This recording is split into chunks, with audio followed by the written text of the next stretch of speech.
Evo nas u emisiji Pravac prošle nedelje, pomirenje između Turske i Rusije posle višemesečnih zategnutih odnosa, otopljavanje. Kako će se sve to odraziti na tamošnji region, a kako će se odraziti i na prilike na Balkanu, pokušat ćemo da odgovorimo u razgovoru sa mojim večerašnjim gostima. To su Ljubinka Milinčić, glavna urednica portala Sputnik i radio emisije. Dobroveče i dobrodošli, Ljubinka. Bolje vas našli, dobroveče. Dobroveče i Dušanu Janjiću, dobrodošli u Pravac. Dobroveče. Ajmo sad od početka. Ima li iskrenosti u tim izvinjenjima koje posle 6 meseci stignu? Svi znamo, desilo se oboren je ruski avion, divljački su ubijeni, je ubijen jedan pilot, njega su ubili ovi pobunjenici preko sirijske granice, ali uz podršku Turske svakako. Usledilo je vrlo zategnuti su bili odnosi, a Turska je uporno odbijala da se izvini. Sad odjednom prošle nedelje Erdogan pozove telefonom i da izvinjenje. Vas to začudilo? Pa 7 meseci je prošlo od tog nesrećnog obaranja ruskog aviona na teritoriji koja nije bila, koja uopšte nije pripadala Turskoj, i odmah je bilo rečeno da Turska mora da ispuni 3 uslova da bi odnosi mogli da se normalizuju. Jedan je bilo izvinjenje, drugi je kompenzacija štete, treći kažnjavanje krivaca. Izvinjenje smo čuli. Međutim, bio je tu i 40-minutni razgovor, telefonski do duše, predsjednika Rusije i predsjednika Turske. Ja ne verujem da tamo nije dogovoreno nešto što je vrlo važno, jer je nakon toga munjevito usledilo ukidanje jednog dela sankcija. Kad govorite o iskrenosti, ja nikad se ne bih pitala šta je iskrenost u politici. U politici postoje interesi, a interesi obe zemlje su bili veoma oštećeni tim prekidom odnosa. Šta vidite kao Erdoganov interes da odjednom promeni svoje ponašanje i da se na neki način pred svojim biračkim telom i pred građanima Turske i ponizi na neki način, jer je 7 meseci je to odbio da da izvinjenje, a onda je odjednom prišao da poljubi ruku otprilike? Pa Erdogan je od početka bio jedan nepredvidiv političar, od početka tog sukoba. Mi smo prvo njega čuli, ja sam dao naređenje, pa nisam dao naređenje, pa opet ću, pa neću, pa dao je naređenje neko drugi, pa se ne zna ko je i tako. Ali je činjenica da je Erdogan i Turska, da su poslednjih upravo tih meseci pogoršali odnose sa velikim brojem svojih suseda i sa Evropom, i da su verovatno seli i presabrali se i vidjeli su koja je šteta, koja je korist od onoga što rade. Konkretno, šteta raskida odnosa sa Rusijom bila je velika. Pogotovo se ona vidi u turizmu. Sad je vreme turizma... 10 milijardi dolara je promet sa ruskim turistima. Jeste. I sad zamislite kad pogleda neko ta pusta letovališta, oni imaju čitave gradove koji su izgradili za Ruse. Oni imaju tamo napravljen Kremlj, imaju potpuno repliku Kremlja. Imaju ne znam šta sve što su uradili da dočekaju, i oni su bili za Ruse dobri domaćini i to je bilo relativno jeftino, lepo se uklapalo u budžete ruskih građana i odjednom, verovatno su ta prazna letovališta bila poslednji, onako, kako se to kaže, zrno, poslednje zrno koje je prelomilo da on ipak kaže tu tešku reč izvini. Dušane, šta vi vidite kao interes Erdogana da povuče ovakav potez? Pa, kao što je već rečeno, očigledno je da je on u toj svojoj igri prvo se preračunao, reći ću u kom elementu, a drugo da je ostao izolovan. Nije postigao efekte koje je, na primjer, postigao u sličnom nadgornjavanju sa Evropskom unijom povodom izbeglica. I to je vjerojatno njegov hrabrilo. Tad mu je baš dobro krenula karta i onda je on želeo i ovde, jer ne zaboravimo da je on kao Turska i on kao njen šef u specifičnom položaju u tom bliskoistočnom sukobu. S jedne strane i kao članica NATO-a on se pridružuje svetskoj borbi protiv terorizma, a s druge strane podržava jedan deo terorista, s treće strane preti opasnost da Kurdi konačno dođu do neke vrste države u ukupnom nekom zbirnom u perspektivi rešavanju problema Sirije i Iraka. Dakle, on ima vrlo uzak prostor. On je probao jedanput da ovim incidentom, to je moje mišljenje, da pokaže snagu regionalnog igrača i da se onda nametne kao pregovarač. Pomenuli ste NATO. U jednom trenutku je prošla već svim medijima da je Erdogan ponudio Rusima NATO bazu na teritoriji Turske za poletanje aviona. To je bila spin ili neka izmišljotina ili možda može da se desi? Sigurno je da je Tursku zahvatila recesija ekonomska. Sigurno je da je za njih veliki udarac i odsustvo turista, turizam im je glavna grana. Sigurno su oni imali itekakav interes da se udruže oko gasovoda, a zaista pogotovo posle odustajanja Evropske unije od, da kažemo, podrške Južnom toku, a postoji potreba za južnim krakom, kako god ga zvali. Taj južni krak će sigurno moći, ako Rusija bude htela da prebacuje i gas iz Rusije, ne može se živi od Azerbejdžana, to su male priče, ali dobro, otvara se Iran i Irak. Znači, postaje to jedna vrlo važna investicija koja njemu treba, ali ja lično mislim da je on vrsta predvidljivog političara koji je svojom autoritarnošću sebe polako izolovao od takozvane bele Turske. Naši medije stalno preskaču jednu stvar, a to je da svako večer na Taksimu u tačno određeno vreme kreću dobro organizovane demonstracije koje se uvek završavaju suzacima. To su ove obojene demonstracije koje gledamo i u regionu Balkana. Kao manifestacija već postalo uigrana stvar. Ali kad ja sam imao priliku to da gledam iznutra, vi kad pogledate ko stoji iza tih demonstracija, vi vidite se u stvari bela Turska, ovo do Bosfora, i Istanbul kao jedan centar trgovine pa i bankarstva malo udaljio, a neću reći posvađao sa Erdoganom. I to njemu unutra, ako još uzmemo kurdski problem, sužava prostor. Nije ona išao na podršku Amerikanaca, ja čak mislim da oni dobro neguju taj Taksim. Pa te proteste na Taksimu organizuje onaj Gulen koji je otprilike turski pandan. Ja sam htio da budem fini, htio sam da kažem da oni neguju. Ja moram da kažem da je to bilo ovako interesantno, ajmo anegdotski, da ne bude ovako mnogo ozbiljan, ali stvarno je ozbiljna situacija. Mi smo imali neke razgovore oko Kosova, tu je bilo ljudi iz naše vlasti i kosovske, i onda smo se prošetali i sad znate kako je, u ovoj sadašnjoj vlasti imate ljudi koji su, na primjer, u doba naših Taksima bili na strani policije, socijalisti ovi. Onda su oni onako nesrećni išli pravo ka policiji, dobili batine. Vi znate ko se žalio. A mi koji smo imali iskustvo, mi smo vodili neke mlade naprednjake da zaobiđemo policiju, pa ja sam tamo popio kafu sa 3-4 čoveka, ozbiljna politička igrača, koje smo ovde gledali 90. godine. Nema spora da je, da kažem, ta podrška išla i da je to bila jedna stalna lampica koja Erdoganu govori dokle možda ide. To su oni naši otporaši bili tamo. Dakle, on ima interes da ide ka Rusiji. Druga je stvar, koliko Rusija ima interesa da ide suviše blizu Erdoganu i problemima, s obzirom na faktor koji muči i rusku državu unutra, federaciju, govorimo o islamskom porastu, objektivno islamskog fundamentalizma, radikalizacije. Tako da, i da završim, ja mislim u tom nekom velikom slaganju kockica koje je krenulo da se on baš nije dobro snašao, ja bih preporučio našim političarima, pošto su prošle godine mnogo busali u grudi s Erdoganom, da ne uče od njega školu jer će loše proći. Stekao se utisak, Ljubinka, da je Rusija jedva dočekala to izvinjenje da skine i sankcije i sve. Ja bih samo rekla... Rusiji toliki interes bio da se to... Ja bih samo rekla da što se tiče te baze Inđirlik, kako se zove, da, to je vest je prošla i nestala. Zapravo Turci su je demantovali, ali Rusiji ona ne treba, njima ne treba nikakva vojna baza u Turskoj.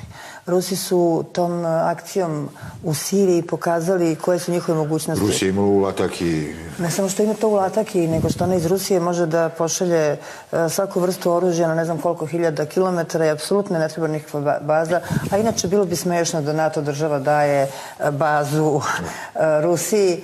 Vi znate da je Putin pokušao da se dogovori sa Amerikom i sa NATO da zajedno koriste vojnu bazu upravo tu u Siriji da bi se branili, pošto kad je bilo reč o onoj protivraketnoj odbrani, kad je Amerika se branila od Irana u Evropi, iako je to bilo krajnje besmisleno i nemoguće, onda im je ponuđeno da se napravi zajednička odbrana i da bude zajednička baza koju bi i Rusija i NATO zajedno kontrolisali. NATO to nije prihvatio.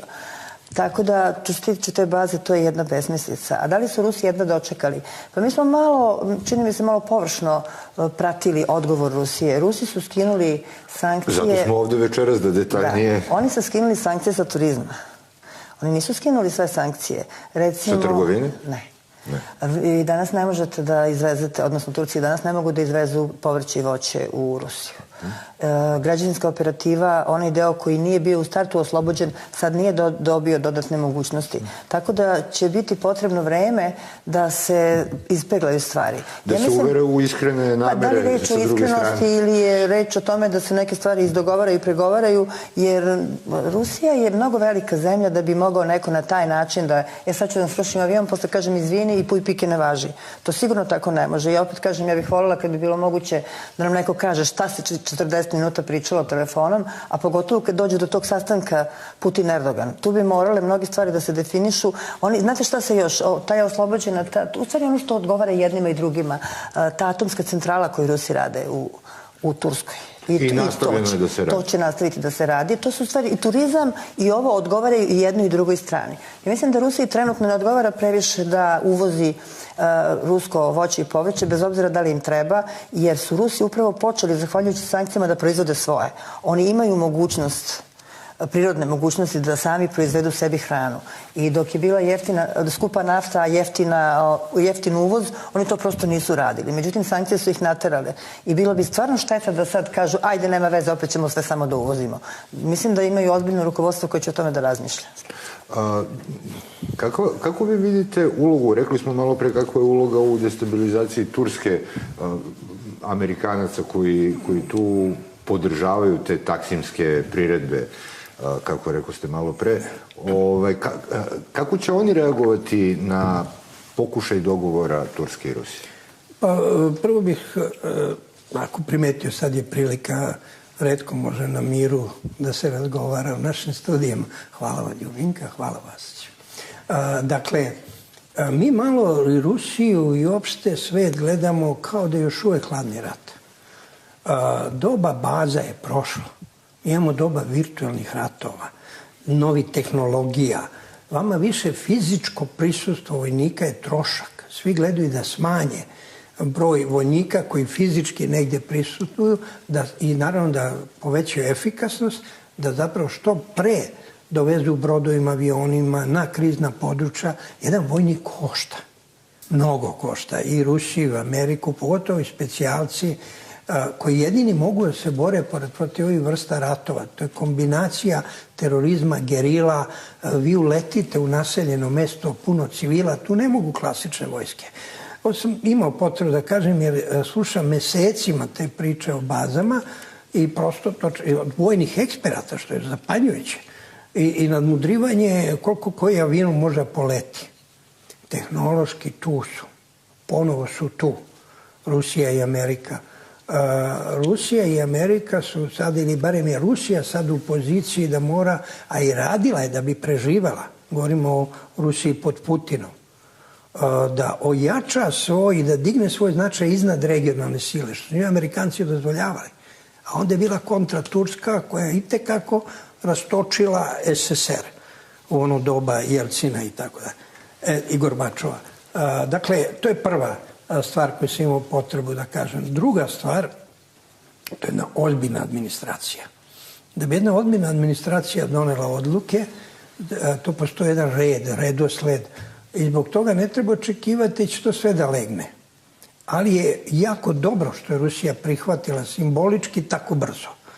Jer očigledno je da Rusiji nikome ne odgovara sada na tom, da kažemo, ne glavnom pravcu, neki novi sukob, kad je sav fokus da se sirijska kriza nekako reši, da se nekako prihvati nova uloga Irana, a ljudi, ono kako ja vidim svetska kretanja, za jedno 30-40 godina će goreti Pacifik.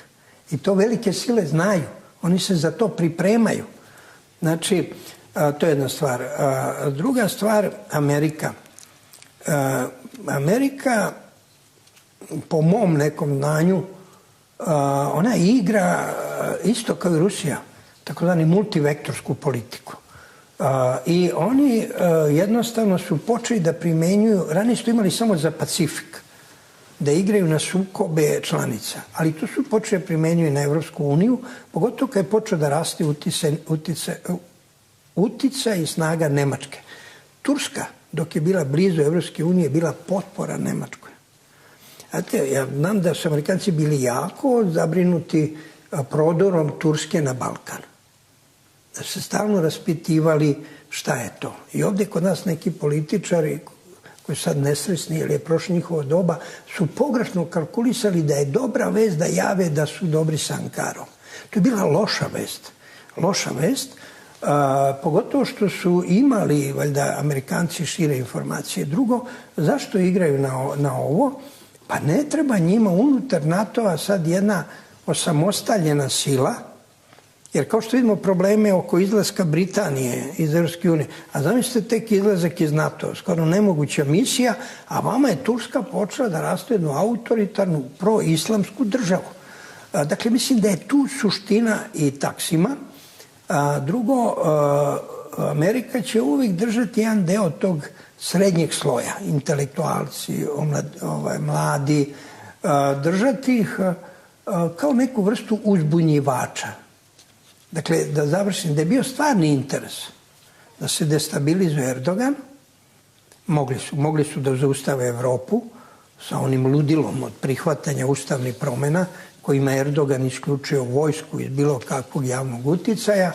Očigledno nisu, to im se uklapalo u tadašnji onaj talas, kao je zvalo ono proleće, arapsko, tako da i destabilizacija Turske je dobro došla, pogotovo što oslabljena Turska morat će da sluša ipak glavni dogovor oko Sirije, Centralne Azije napravit će Vašington i Moskva. I onda će biti lakše jednu destabilizovanu Tursku privesti tom dogovoru, nego je dozvoliti da se ona sada osnaži. Turski tok ili južni krak ili kako god već, taj gasovod je također stavljen na led prilikom tog sukoba i obustavljen. Stiče se utisak da se sa tim tokovima gasa, pogotovo na južnu stranu, prilično manipuliše. Da se dozvoljava, ne dozvoljava, pušta, ne pušta. Severni tok funkcioniše savršeno. Kako to objašnjate? Pa vrlo prosto. Nemačka nije ni Srbija ni Bugarska. Sa Nemačkom se ipak mora ozbiljno razgovarati. Usred svih tih sankcija i neslaganja sa Rusijom i obnavljanja sankcija i prekidanja odnosa ovdje i veliki gubitaka koji je imala Nemačka kao jedan od najboljih partnera Rusije pre sankcija, Severni tok 2 se gradi i nikome to ne smeta. Naravno, interesi, kažu, ako ne znate ko učestvuje u tome, pogledajte tokove novca. Amerika je svojevremeno verovala da će gasom iz škriljaca snabdjeti Evropu. To čak i da je uspelo, bilo bi jako skupo i opet bi ruski gas bio jeftiniji i ti putevi preko, jedan od njih se zvao Južni tok, pa taj turski, bili bi u svakom slučaju jeftiniji. I Amerika zapravo stalno to destabilizuje i stalno pokušava da, onda zbog pada cena nafte, škriljci su postali nerentabilni, onda se oni pokušavaju praviti taj, kako se to kaže, tečni gas, jel tako, komprimovani gas, ali to opet slati preko okeana, sve je to preskupo. U Azerbejdžanu je toga malo. To je smiješno, ta priča o Azerbejdžanu je samo za naivne. Odjednom će Azerbejdžan da zadovolji gasom Evropu, smiješno. On je prodao sve te količine su već prodate odavno. Tako da tu stvarno hleba nema, što bi rekli. A gas je potreban Evropi. I u ovom delu Nemačka je zadovoljena, znači ona je sad mirna, ali ovaj drugi deo Evrope njemu je gas neophodan, tako da će se bilo koji od ova dva toka morati da gradi. Ovaj južni tok koji je trebalo da ide preko Srbije, nama bi naravno, naš interes bi bio da to bude južni tok, jer u tom slučaju, mislim da ti svi naši ugovori sa Rusijom važe, mi ne bismo morali da ulažemo ništa u izgradnju gasovoda. Ukoliko gas dođe do Grčke preko Turske, mi od Grčke moramo sami da ga vodimo do Srbije. A ukoliko se realizuje ideja Južnog toka, nama će Rusi to da izgrade, naravno mi ćemo to posle plaćati kroz cenu gasa, ali to je kredit pod vrlo povoljnim uslovima, tako da ja verujem, ja bih htela u stvari da verujem da će realizacija Južnog toka sigurno do te realizacije doći. Bugarska je tu bila slaba karika zato što je slaba članica Evropske unije. Ne samo članica, Nemačka je također članica. Nego su Bugarsku uspeli da ubede, ili se to možda zove ucenjivanjem, ali preko Bugarske nije moglo da se prođe. Ja se nadam da će u nekoj novoj raspodeli karata, a mislim da do te raspodele mora doći, jer se situacija mnogo uzburkala. I Britanija je izašla iz Evropske. Svašta se dešava, mi ne znamo kako će svet uskoro izgledati. Ja se samo setim svojevremeno izlaska Slovenije iz Jugoslavije, kako je ono bilo, ma nema veze, ništa se nije promenilo. Mi znamo šta se sve posle toga promenilo i mi ne znamo šta će se promeniti posle Britanije, ali čak i nezavisno od Britanije. Mnogo toga se događa, geopolitička karta sveta će se izmeniti. Nadam se da će u svemu tome Srbija imati mogućnost da koristi bar gas Južnog toka. Sa tim gasom se dosta manipuliše, ja? Pa, eto, ja sam nekako, ne znam kako se desio, sam ja postao ekspert za gasa, zaista. Prvi put sam za Ruhrgas pravio analizu ko upravlja prirodnim gasom u doba Zorana Đinđića i shvatio svu dramu u naših pogrešnih politika.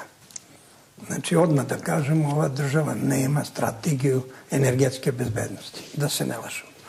A drugo, naravno da diversifikacija raznih oblika energije svakom odgovara, daje tu energetsku bezbednost i nama odgovara.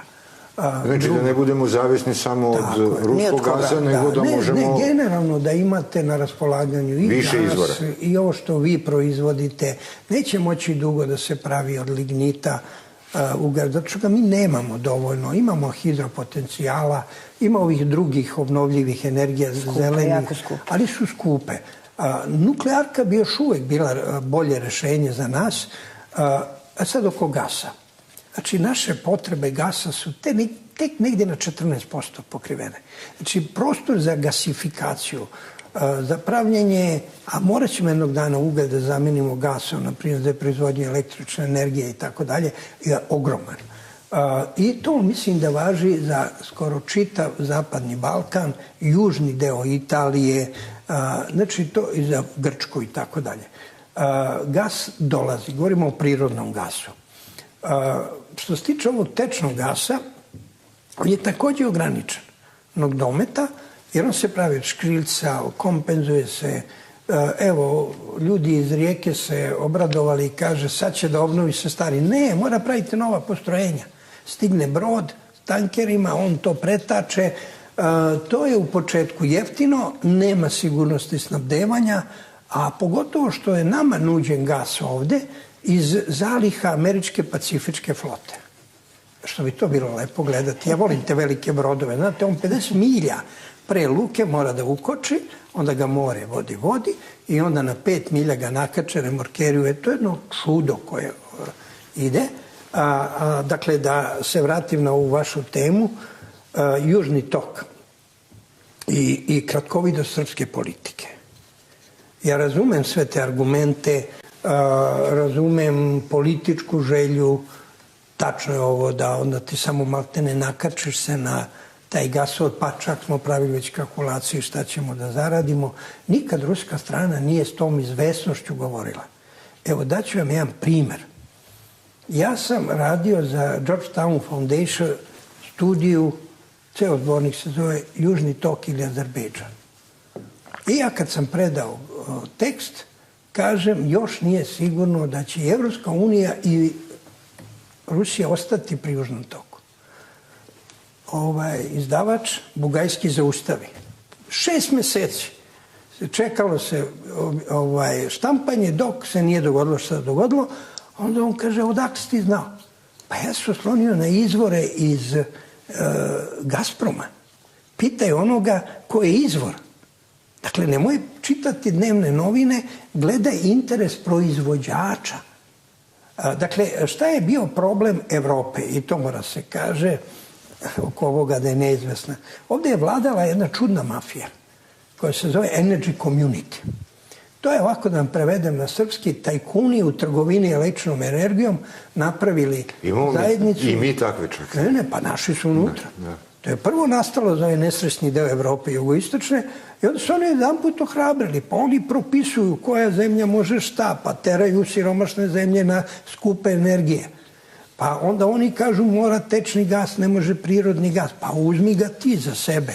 A iza njih stoji British Petroleum, postoje nove tehnologije koje za nas kupe.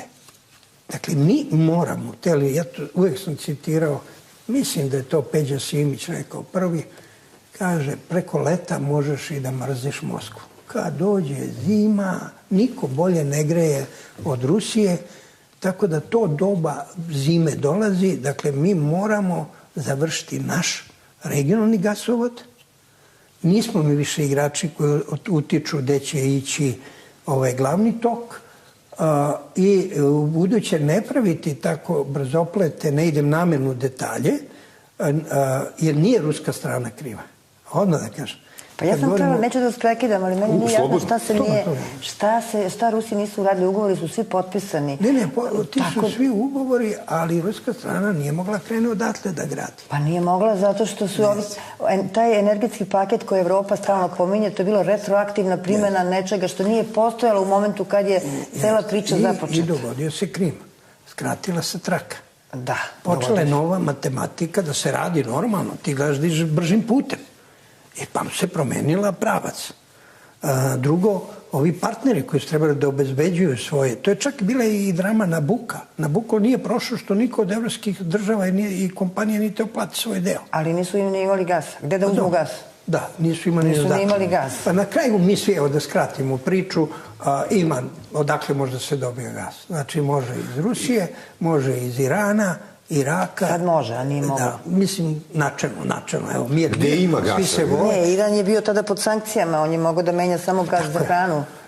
Tako da ja mislim, gasovod će proraditi, ja ne znam da ću to gledati, otvaranje. Gledao sam ono prvo. On će proraditi sigurno, dotle će Iran biti deo igre i mislim da sad je neki novi početak, što mi malo ne razumijemo. A jeste sigurni da će pustiti to? Bilo je ucenjivanja oko ovog južnog toka, Bugarskoj je slomljena ruka, reče Ljubinka da jeste članica Evropske unije, ali slaba članica Evropske unije, nije kao Nemačka. Normalno. Znate koji su to profiti? Znate koji su to lobiji? Znate kakav je to uticaj? Ja se uvijek sećam tog tima oko Černomirdina kad su stigli u Nemačku, bio je to Betesman forum, kad je stigla, tad se pregovarao i Severni tok 1, ne Severni tok 2. Ja prepoznam Nataliju koja je ekspert, doktor istorije gasovoda. Ona je bila u timu. A tema je bila odnosi Evropa-Rusija i Kosovo. Dakle, Kinkel, verujte, kad mu je došao Černomirdin, prvo Černomirdin je prekršio sva pravila. Znaju oni kad treba pokažu moć, znate, onda treba da dovede samo 2, ali on tu došao s 5 automobila sa 20 ljudi da manifestuje snagu. Jer je već bilo blizu da Nemačka prihvati uslove za Severni tok. I on je čovek tu došao, Kinkel prekinuo sav, trčao oko njega kao malo dete, pitao ga 2 rečenice, Černomirdin rekao da u suštini što se tiče Kosova i Miloševića, da ga oni ne drže, to je bilo pitanje dok ćete da održavate u vlasti ovoga mrtvaca. Je rekao, to nije naš problem. Pitao njega, Kinkela, dok ćete vi da mislite da je Rusija krmača i da je koljete i da vadite iz nje sve. Na to je pao predlog, jeste spremni za pregovore i svi ovi iz Gazproma su otišli. I onda šta se desi? Mi očekujemo nastavak priče o Kosovu, jer tema je Kosovo, a koji će treba nešto kaže i on onako odličan, šarmantar, znam da ga neki Rusi ne vole, a mene je tu kupio, malo me podsjetio na Hruščova u Ujedinjenim nacijama, kaže Černomirdin, evo vam Jablinski, vi volite da slušate njegove liberalne priče. Dakle, zašto govorim? Uvek to ide zajedno. Moć je to. Energija je moć. Dakle, to što Zapad zove i od čega je dobio groznicu. Mnoge knjige su napisane o Petrol State. Jer to je ona razlika između Putinove Rusije i prethodne Rusije. Kada je država zavladala nacionalnim resursom, sklonila one moć u savremenom svetu, ko ima energiju i hranu, taj je vladar. Da li vi, Ljubinko, očekujete da se prekine to ucenjivanje energijom i da prestane to i da se konačno izgradi neki tok? I gde verujete da će se izgraditi? Energija je uvek politika i uvek će biti... Ja se izvinjavam. Uvek će biti tih igara. Ko će koga nadigrati, to je pitanje, ali ja sve verujem da će interes, a zaista je opšti interes. Rusija je uvek bila pouzdan snabdevač i gasom i naftom. I u hladnom ratu i stalno. Nikad se nije desilo da Rusija ne ispuni svoje obaveze. Rusija ima gas, ona ima kome da ga proda. Nama gas treba. Ja mislim da tu ne treba da bude mnogo pameti, ali ne očekujem da to bude tako jednostavno. U svakom slučaju, neki način će se sigurno naći. Ne može Evropa da se smrzava, mislim, to je stvarno smešno. Ili će ići Severnim tokom 2, pa ćemo ga dobijati iz Nemačke, ali to je najmanje povoljna situacija. To je najskuplji i najduži put, to je preko obilaznice, kako bi se reklo. Preko Male Krsne. Da, ali to je odnos, konstatovali smo tokom emisije već da je to odnos dve velike sile koje su više od regionalne sile, znači svetske sile.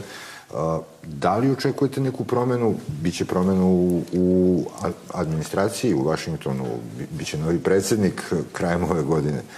Da li očekujete tu kako vidite da će se posle odlaska Obame razvijati ti odnosi sa Rusijom? Pa nemam ja utisak da promjena predsjednika u Americi znači neku naglu i automatsku promjenu politike.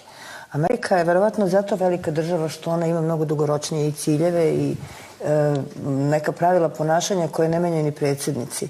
Nisam sigurna da će se mnogo toga izmeniti. Dobra volja, ja se sećam i Busha, jednog, drugog, to kad su se pogledali u oči pa videli dušu, pa videli srce, pa pritiskali tamo neku dugmaca Hillary Clinton. Da, družili se, lepo vozikali se. Hillary Clinton pritiskala tamo neko resetovanje. Sve su to pojavni oblici. U suštini, hladnoratovsko mišljenje još uvijek postoji. Moj je utisak da Amerika ne može da se pomiri sa činjenicom da svet više nije multipolaran. Prosto oni i danas govore da je Rusija regionalna sila, to je smešno, ali je još smešnije što oni ne vide da pored Rusije još ima sila. I naravno, bit će tektonskih poremećaja. Hvala Bogu, mislim da te velike, te sile koje imaju atomsko oružje, time su vezale sebi ruke, pa neće da pokreću makar ratove. Bar ne otvorene ratove, ove sitne male koje su uzburkale svet, to nažalost rade, ali pravih ratova nadam se da neće biti jer to bi bio kraj. Tako da Hillary ili Trump ili neko treći, to je potpuno svejedno, to će možda trenutno nešto malo onako opustiti situaciju, ali nešto specijalno promeni ne verujem. Dušan? Pa da, to je tačno, to važi i za sve velike sile, i za one mnogo velike kao Kina, koji tek dolaze da piju vodu sa Morave. Vidite, ja sam imao priliku da pristujem Fletcher Conference 2004. Povodom početka rata u Iraku, cinično i to se zove Iračka sloboda, a nije Lanđeo, ali je sloboda. I u uvodu je odmah rečeno, to je konferencija o strateškom planiranju. Irački rat će ubrzati, tako je govorio Wesley Clark i drugi uvodničari, ubrzati naše, znači američke planove o susretu s Kinom. Onda su rekli ovako, mi smo planirali da se s Kinom i u vojnom smislu susretnemo 2050. Ovaj rat će ubrzati i 2025. Moramo imati jasan odgovor šta s Kinom. Znači, i Rusija ima taj problem. Granice. Sibir, bogat, veliki, ko je leteo iznad Rusije. Pa vidi ta bogatstva, onda se prosto zapitate kako ipak mali broj ljudi, koliko ima, može da kontroliše tako ogromnu, bogatu teritoriju. Vi malo vidite pa se pojavi neka priča o pravednoj raspodeli resursa svetskog, a to Amerikanci vole. Nije fair da sve budu u Rusiji. Da vi sve imate, eto, manjina ste, a opet su susedi preko Aljaske. Dakle, ja nekako možda naivno Ja mislim da se sada snage odmeravaju. Rusija neće prihvatiti NATO, pa vi jedna tamo, jedan. Pa da razgovaramo o zajedničkoj komandi koja postoji i u saglašavanju. Ja govorimo o vojsci, ali mnogo su važniji sada ti ekonomski drugi. Tu je Rusija napravila strašan iskorak u BRIK-u. Ona se prva, to ne znači da je trajno napravila neki antiamerički blok, ali Amerikanaca tamo nema. Ona se približila i Indiji, i Kini, i Brazilu, Africi. Pa pazite, Afrika je budućnost. Planira se će oko 2 milijarde ljudi tamo živeti. Ajde, tek kad poče Kina, pa ona sada razvija samo u 5 država od 20 kapitalizam. Oni kad bi razvili kapitalizam, raspali bi se u 6. Oni to znaju. Znači, to je kontrolisano. Krene Indija. Dakle, ovi pokreti naroda. Dakle, ja lično mislim da je to mnogo složenije planiranje, da neće više doći do ovih uopšte iskušenja da se pritisne atomska bomba, neće niko ni da iskloni, jer su oni potencijalno diplomatsko sredstvo ubeđivanja. Uvek mene pitao jedan moj prijatelj, onako tvrd, iz Kijeva, ali Rus. I on kaže, što vi tvoji diplomate? Što oni malo pa prete ovim velikima, kaže. Pa ja kažem po onom poznatom pitanju, Staljinom, koliko imate divizija. Pa i oni nas očekuju da ih niko ne pita koliko imate atomskih bombi. Ako imaš atomsku bombu, pa makar bio je onaj tamo u Koreji, ti si neki igrač. Atomska bomba je garant, ali nije glavno sredstvo. Glavno sredstvo više nisu ni vojske. Glavno sredstvo je to gde se Rusija i tekako ne izjednačuje, nego u prednosti u energetici, u prednosti još uvek kaska oko monopola znanja i ovo što ste rekli, nema te vrste jedne sile svetskog žandarma. To je prošlo. Nema. Sad mora upravo da se računa na više velikih igrača, ali je Rusija u prednosti jer je prišla na vreme ekonomski, politički ovim velikim igračima. Kako vi to vidite, Ljubinka? Pa upravo tako, to smo i rekli. Rusija ima BRICS, odnosno članica je BRICS-a, ima ŠOS, Šangajsku organizaciju. G20. Dobro, G20 je, tu su svi. Ima tu Azijsku federaciju, kako se zove, Azijska... Evrazijska unija. U svakom slučaju, Rusija inače pokazuje želju da komunicira sa svima, da sarađuje sa svima. Ponekad je tužno gledati kako se to ne razume. I pogotovo kad nahuškaju ove male zemlje, neke Letonije, Estonije, pa proglašavaju, prvo se naoružavaju protiv Rusije, valjda će da pobede Rusiju u nekom ratu, pa onda pričaju kako im je Rusija najveći neprijatelj. Pa oni mogu i da se plaše, ali je smešno da uopšte se čuju. Jer prosto Rusija da hoće, kad oni počnu da se nešto spremaju, pa da hoće, Rusija bi za 3 minuta svaku od njih osvojila. Savremena Rusija nikad nije krenula na drugu zemlju i nije organizovala ni jedan rat, nije počela. Izvinjavam se, u Siriji je intervenisala. U Gruziji je intervenisala. Jeste, u Gruziji je intervenisala, ali tu se branila. A Sirija je bukvalno, tamo je branila svoje građane, tamo je napadnut ruski mirovni kontingent.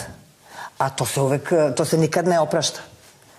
Tako da to je jedna stvar, a ovo sa Sirijom, da, to je intervencija u drugoj zemlji na poziv. A ovo što rade druge zemlje, što radi Amerika, to je tako, ajde, malo zapali ovde vatru, zapali tamo vatru. Dobro, u samom tom regionu, Turska, Sirija, postoji i jedan jako važan faktor. Rusija je sa njima i sarađivala i bila na nekoj drugoj strani, a Erdogan i Istanbul imaju, i Ankara imaju problem.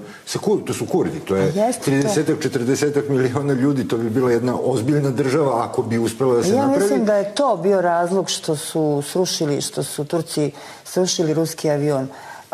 Kurde podržava Rusija, ali Kurde podržava i Amerika i tu su oni preigrali. Oni nisu prosto uzeli u obzir činjenicu da su Kurdi i američki prijatelji. Inače, da su samo ruski, verovatno bi Amerika i NATO podržali Tursku u toj akciji. Kurdi su ovde, verovatno prvi put, posle ko zna koliko vremena u prilici da dobiju državu. Da li će se to desiti ili neće, verovatno će zavisiti od mnogih faktora. To bi bili delovi Turske, Iraka, Sirije. 3 ili 4 zemlje, 3 mislim zemlje. To je sad veliko pitanje, to je sad jedna velika šahovska tabla na kojoj igraju velike sile, ali naravno, kao što znamo, rešavaju dve velike sile i tako će biti. Ako tako gledamo, obe su na strani Kurda. Ali kako će se to zaista završiti, tek ćemo vidjeti. Tu je mnogo faktora. Erdogan ima veliki ucenjivački kapacitet kad je reč o Evropi, taj 3 miliona izbeglica kojima on svako malo preti i koji su njemu bili argument da kaže Evropskoj uniji, ma šta me briga, vi postavljate meni uslove, vidite, mene baš briga za vas, pa su im oni opet otvorili vrata. To je 3 miliona izbeglica su njihov veliki argument u pregovorima. Tako da ćemo, jeste adut, tako da ćemo vidjeti sve je na stolu, kako će se završiti pitanje. Je li Kurdima obećana država? Ja slažem da je kurdsko pitanje ono koje će na kraju kad se slože kockice biti zaokruženo. Možda je Erdogan imao šansu da nije bio nervozan, da drži ovaj deo Kurdistana, Kurda je bio nekad Kurdistan, u neku specijalnu autonomnu statusu kao Republika Srpska, pa da baš ne ide tamo, mislim da je potrošio to. Da za to više nema. Prvi put u istoriji. Kurdi su bili talenti onako da se zalete, da ginu i da nastradaju. Prvi put su oni mudro odigrali, ušli su u sukob protiv njima, da kažem, bliskog neprijatelja koga poznaju i ne vole. A saveznici su im i Rusi i Amerikanci. Velikim silama, znači nema lomljave i oni će dobiti. Koji će granicu sada dobiti, da li će odmah sve dobiti, ne verujem, ali dobit će državu.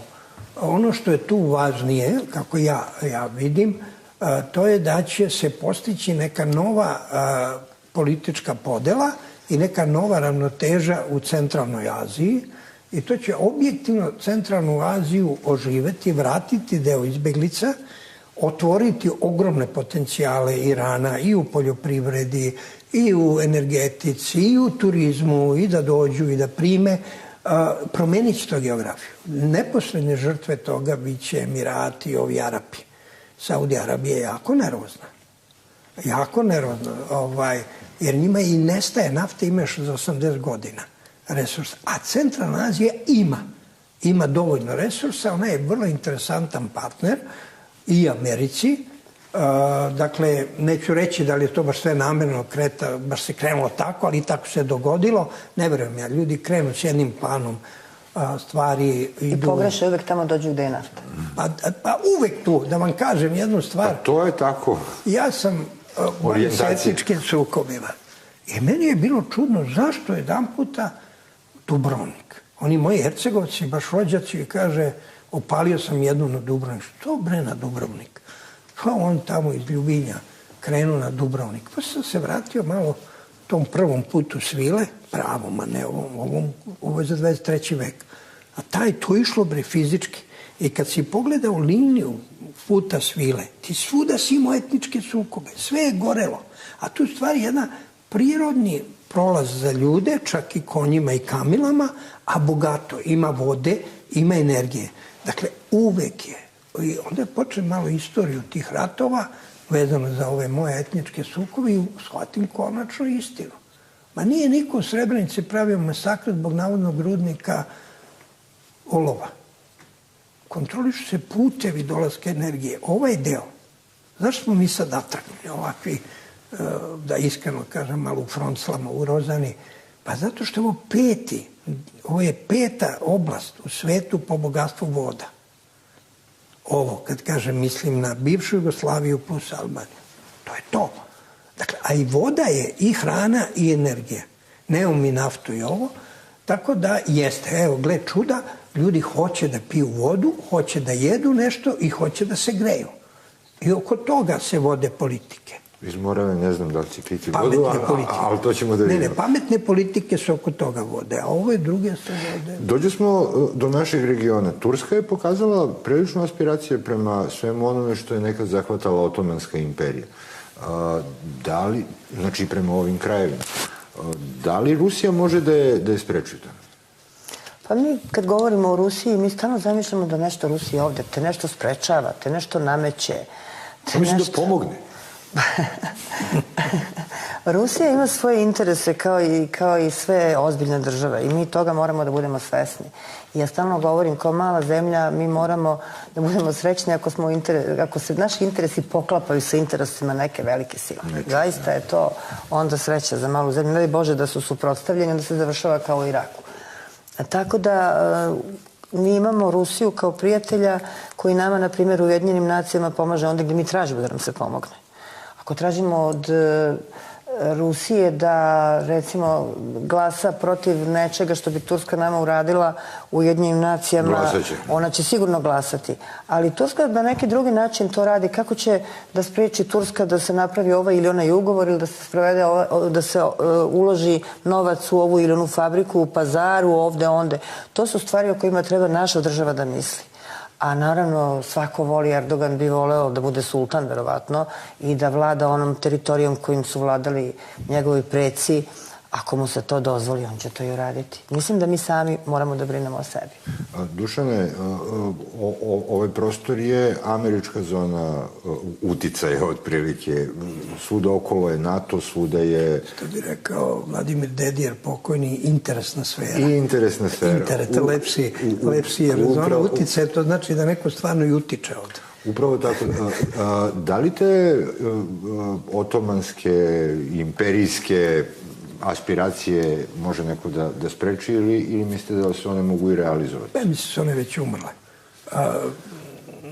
Da je to bio jedan period uspona Erdogana, neosmanizam, to će sad davati posljedice, nemoj smo naivni. Tek će se pojaviti oni ekstremni zagovornici toga.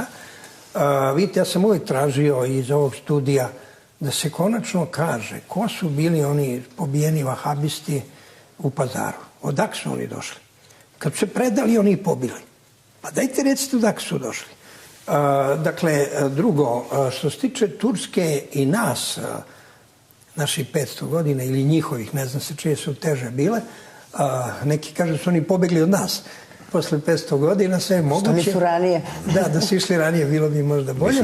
Ali hoću ovo da kažem, to je zaista jedan potencijal za našu nerazvijenu. To postoje jedna moćna dijaspora, poreklom iz Bosne, Sandžaka. Ti ljudi sami po sebi su vrlo romantični sećanja na taj svoj kraj. Oni bi nešto investirali. Ja koliko znam od tih svih velikih priča, u Turskoj na kraju došla ova banka, nije bilo nekih velikih projekata, investicija, čak one pokušaj da se napravi nešto i sa rudnikom i termoelektranom, nije to prošlo. Upravo zbog onog što smo govorili. Sada dođe, na primjer, neka finska firma nudi tehnologiju za preradu otpadne voda. Odmah se vama pojave lobisti izraelski, turski, bugarski i nastaje jedna ozbiljna igra. Dakle, oni koji su obećavali ovde Turskoj brzi ulazak, nisu oni prevarili Turke. Ja sam imao sreću da upoznam i Gula i Erdogana u fazi kad se penjali na vlast u Istanbulu. I onda je Gul pričao kako ću ja, on je od te svoje babe ili prababe, već nisam shvatio, negde iz Sjenice, dobio jednu romantičnu predstavu Sandžaka. Kako? Kaže, ja imam dve predstave. Jedna, kažu mi da je to pakao, zato su pobjegli. Druga je romantično, lepo, divno. I šta sad kad ja dođem? Šta, vaš vjerovatno na aerodrom Beograd, pa će vas voziti. I ono, kad počnu da vas bole bubrezi, vi znajte ste stigli u Pazar. Znači, to je realnost. A onda vidite šta ćete, kako se vratite. Pomiri se. Da, mislim da on čak kad izlazi iz auta, to je spomenuo ovim prisutnim tadašnjim moćnicima Sandžaka kojima tad ne vole. Ali ja njih pozdravljam. Prošlo je to doba igranja. Ja sam turski, ja sam ruski, ja sam ovaj izaslanik. Znači, Turska jeste podržala Ljajića, jeste podržavala Ugljanina, ali ne toliko da bi se sad i ona suviše upetljala. To se tiče i za Rusiju, i za Moskvu, i za te. Zašto više volim sfere uticaje, interesne sfere? Ljudi, mi imamo utisak kao da neko se probudi ujutru u Moskvi ili u Vaštoj i kaže, jo, šta rade oni moji Srbi tamo? A to, bre, ne postoji. Uvijek se sećam onih izjava i ruskih ambasadora i političara. Mi ne možemo da budemo veći Srbi od vas Srba. Dakle, da završim, ja mislim da kad mi nađemo odgovor na 2 pitanja, da će nam onda, pored ovih simpatija i interesnih igara, Moskva stvarno biti ozbiljan prijatelj. Kad mi odgovorimo šta da uradimo sa srpskim nacionalnim pitanjem, šta ćemo da uradimo s nama i sa državom Srbijom, a i sa Srbima u regionu, dakle srpskom. I drugo, kako ćemo mi da rešimo naše probleme energetske bezbednosti. Kad mi budemo načisto s nama, verujte, mislim da možemo da računamo na mnogo više benefita i u saradnji sa Moskvom. Za sam kraj, osim ta 2 pitanja nacionalnog i energetskog, vidite li vi još neki problem ili se na to svodi? Pa, ovo su 2 pitanja postavljena kao pitanja koje bi trebalo da nama omoguće bolju saradnju, jel tako, sa Rusima. A mi imamo problema i pitanja koliko god hoćete. Ja mislim da mi treba prvo da rešavamo svoje ekonomske probleme, a kad njih rešimo, sve ostalo će biti lakše. Kad mi govorimo o demokratiji, slobodan čovek i demokratski odlučuje samo kad je ekonomski obezbeđen. Inače, sa sirotinjom je lako raditi što god hoćete. Znači, da rešavamo svoje probleme, sve drugo će nam se samo rešiti. Vreme za ovu emisiju isteklo. Hvala vam što ste bili gosti emisije Pravac. Hvala vama. Hvala i vama, poštovani gledalci, što ste bili sa nama. I nikome to ne smeta. Naravno, interesi, kažu, ako ne znate ko učestvuje u tome, pogledajte tokove novca. Amerika je svojevremeno verovala da će gasom iz škriljaca snabdjeti Evropu. To čak i da je uspelo, bilo bi jako skupo i opet bi ruski gas bio jeftiniji i ti putevi preko, jedan od njih se zvao Južni tok, pa taj turski, bili bi u svakom slučaju jeftiniji. I Amerika zapravo stalno to destabilizuje i stalno pokušava da, onda zbog pada cena nafte, škriljci su postali nerentabilni, onda su oni pokušali prave taj, kako se to kaže, tečni gas, jel tako, komprimovani gas, ali to opet slati preko okeana, sve je to preskupo. A gas... U Azerbejdžanu je toga malo. To je smiješno, ta priča o Azerbejdžanu je samo za naivne. Odjednom će Azerbejdžan da zadovolji gasom Evropu, smiješno. On je prodao sve te količine su već prodate odavno. Tako da tu stvarno hleba nema, što bi rekli.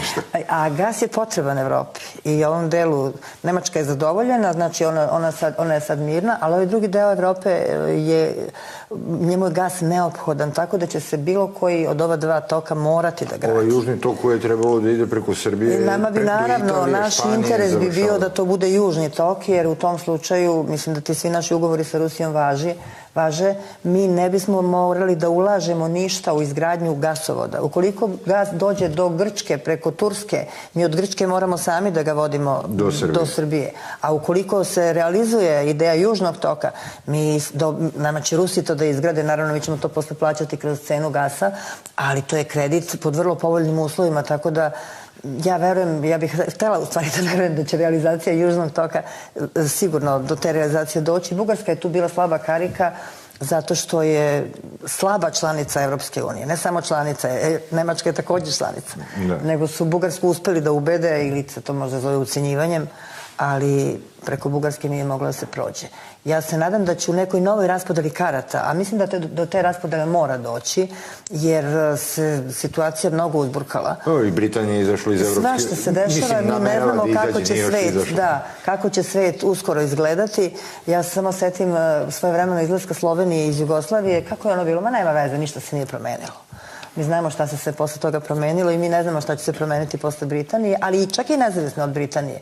Mnogo toga se događa, geopolitička karta sveta će se izmeniti. Nadam se da će u svemu tome Srbija imati mogućnost da koristi bar gas južnog toka.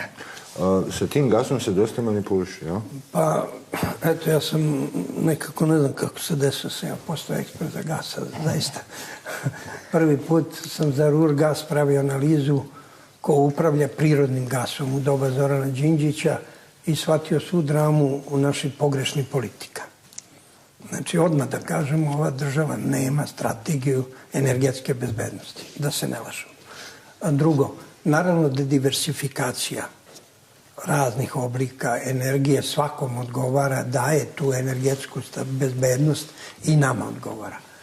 Znači da ne budemo zavisni samo od ruskog gasa, nego da možemo... Ne, generalno da imate na raspolaganju i gas i ovo što vi proizvodite.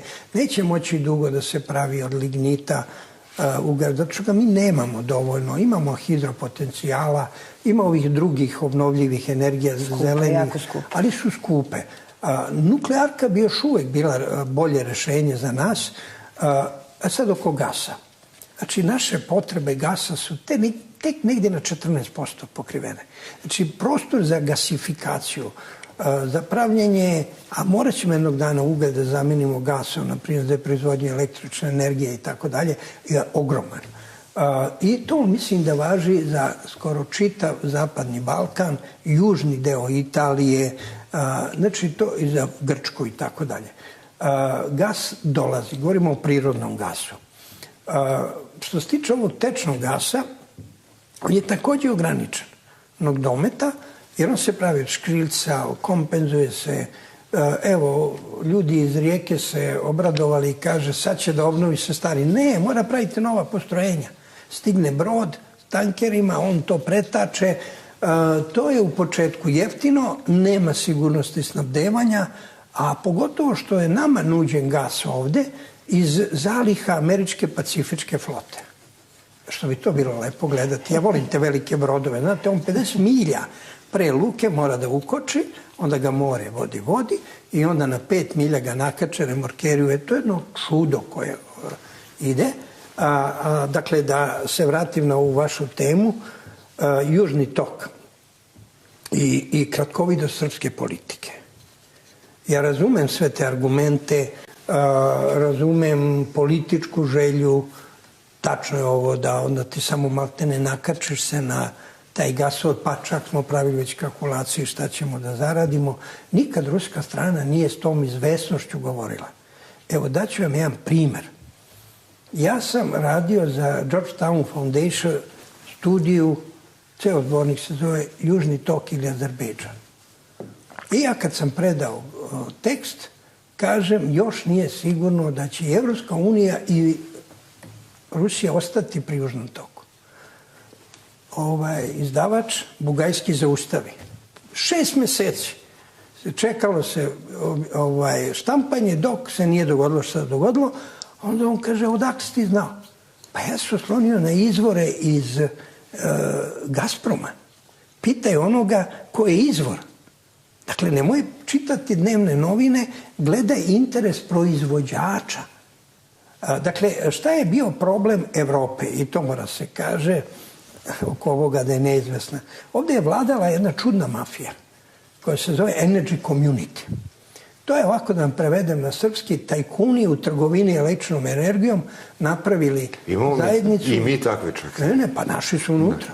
To je prvo nastalo za ovaj nesrećni deo Evrope jugoistočne i onda su oni jedan put ohrabrili. Pa oni propisuju koja zemlja može šta, pa teraju siromašne zemlje na skupe energije.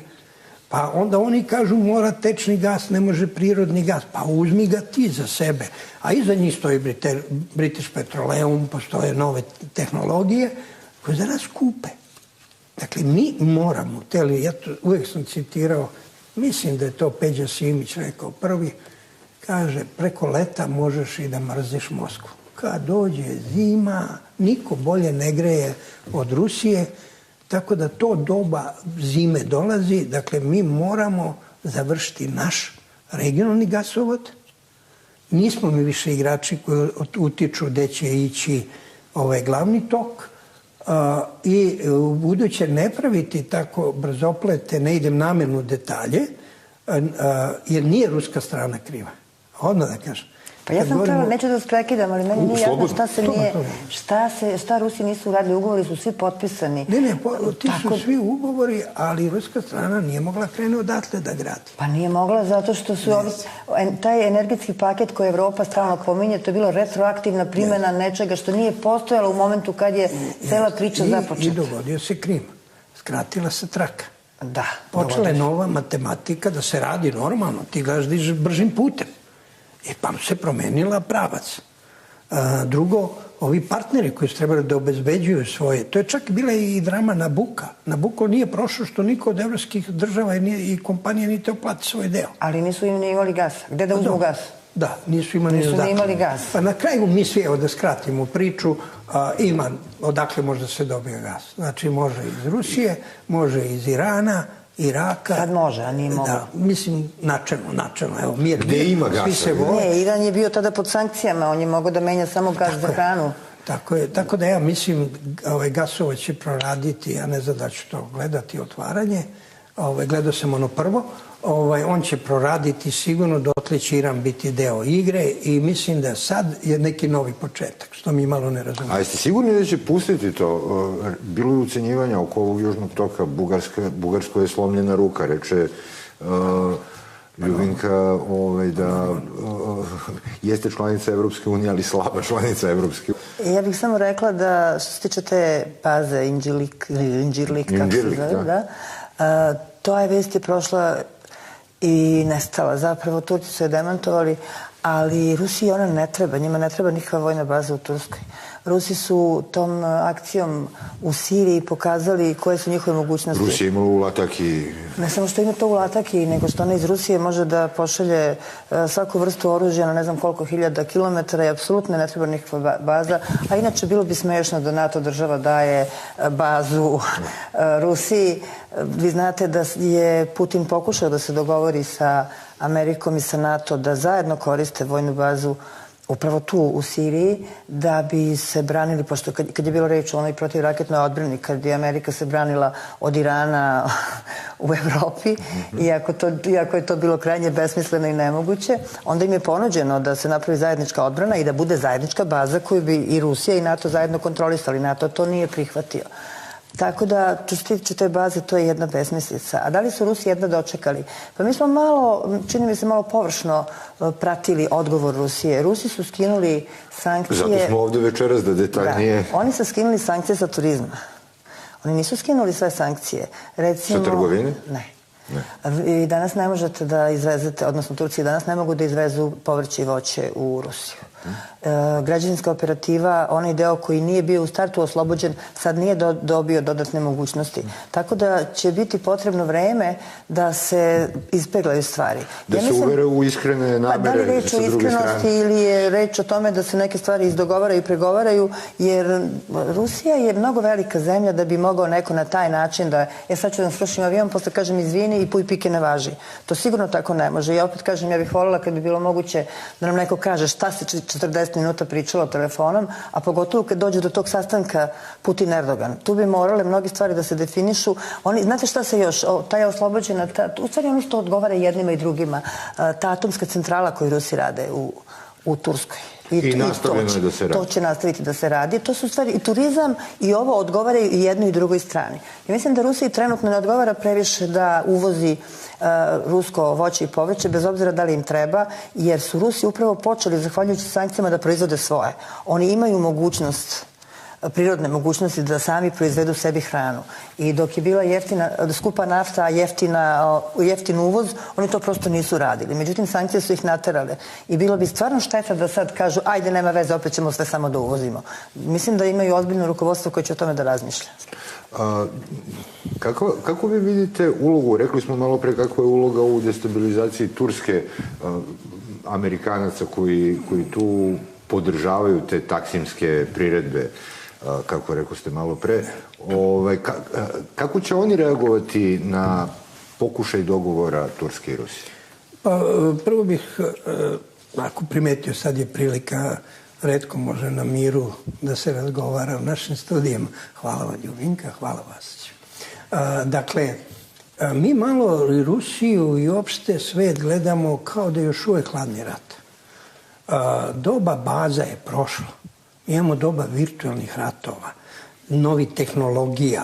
Vama više fizičko prisustvo vojnika je trošak. Svi gledaju da smanje broj vojnika koji fizički negdje prisustvuju i naravno da povećaju efikasnost, da zapravo što pre dovezu brodovima, avionima na krizna područja. Jedan vojnik košta, mnogo košta. I Rusiju, i Ameriku, pogotovo i specijalci koji jedini mogu da se bore protiv ovih vrsta ratova. To je kombinacija terorizma, gerila, vi uletite u naseljeno mesto, puno civila, tu ne mogu klasične vojske.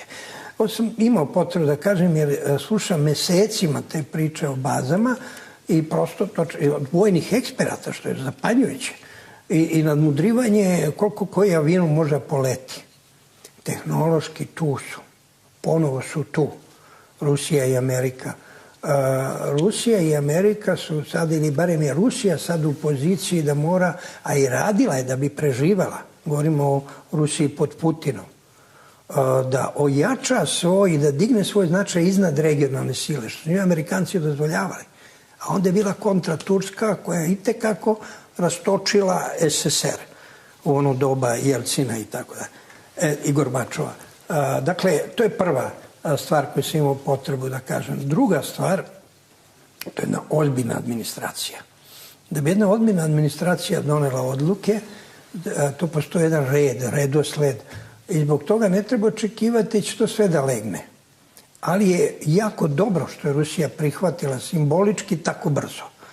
Jer očigledno je da Rusiji nikome ne odgovara sada na tom, da kažemo, ne glavnom pravcu neki novi sukob, kad je sav fokus da se sirijska kriza nekako reši, da se nekako prihvati nova uloga Irana, a ljudi, ono kako ja vidim svetska kretanja, za jedno 30-40 godina će goreti Pacifik. I to velike sile znaju. Oni se za to pripremaju. Znači, to je jedna stvar. Druga stvar, Amerika. Amerika, po mom nekom znanju, ona igra isto kao i Rusija, takozvani multivektorsku politiku. I oni jednostavno su počeli da primenjuju, ranije su imali samo za Pacifik, da igraju na sukobe članica, ali to su počeli da primenjuju na Evropsku uniju, pogotovo kad je počeo da raste uticaj i snaga Nemačke. Turska, dok je bila blizu Evropske unije, je bila potpora Nemačkoj. Znate, ja znam da su Amerikanci bili jako zabrinuti prodorom Turske na Balkan. Da se stalno raspitivali šta je to. I ovdje kod nas neki političari, koji su sad nesresni, jer je prošlo njihovo doba, su pogrešno kalkulisali da je dobra vest da jave da su dobri sa Ankarom. To je bila loša vest. Loša vest, pogotovo što su imali, valjda, Amerikanci šire informacije. Drugo, zašto igraju na ovo? Pa ne treba njima unutar NATO-a sad jedna osamostaljena sila, jer kao što vidimo probleme oko izlaska Britanije iz Evropske unije, a zamislite tek izlazak iz NATO, skoro nemoguća misija, a vama je Turska počela da raste jednu autoritarnu pro-islamsku državu. Dakle, mislim da je tu suština i Taksima. Drugo, Amerika će uvijek držati jedan deo tog srednjeg sloja, intelektualci, mladi, držati ih kao neku vrstu uzbunjivača. Dakle, da završim, da je bio stvarni interes da se destabilizuje Erdogan, mogli su da zaustave Evropu sa onim ludilom od prihvatanja ustavnih promjena kojima Erdogan isključio vojsku iz bilo kakvog javnog uticaja.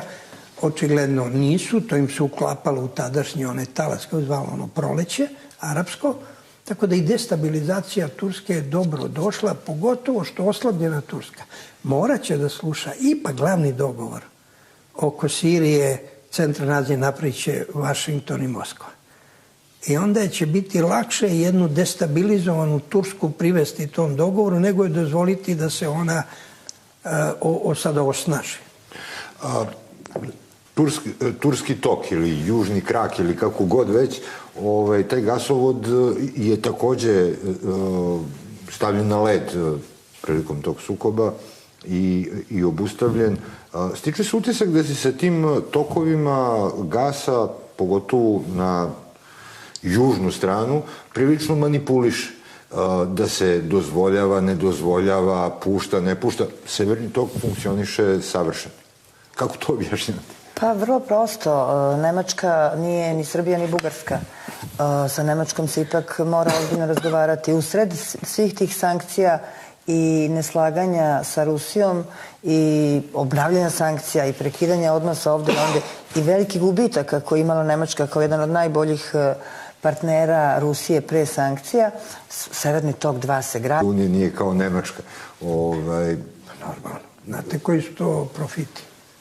Znate koji su to lobiji? Znate kakav je to uticaj? Ja se uvijek sećam tog tima oko Černomirdina kad su stigli u Nemačku, bio je to Betersman fondacija forum, kad je stigla, tad se pregovarao i Severni tok 1, ne Severni tok 2. Ja prepoznam Nataliju koja je ekspert, doktor istorije gasovoda. Ona je bila u timu. A tema je bila odnosi Evropa, Rusija i Kosovo. Dakle, Kinkel, verujte, kad mu je došao Černomirdin, prvo Černomirdin je prekršio sva pravila. Znaju oni kad treba pokažu moć, znate, zna onda treba dovede samo 2, ali on tu došao s 5 automobila sa 20 ljudi da manifestuje snagu. Jer je već bilo blizu da Nemačka prihvati uslove za Severni tok. I on je čovek tu došao, Kinkel prekinuo sav, trčao kod njega kao malo dete,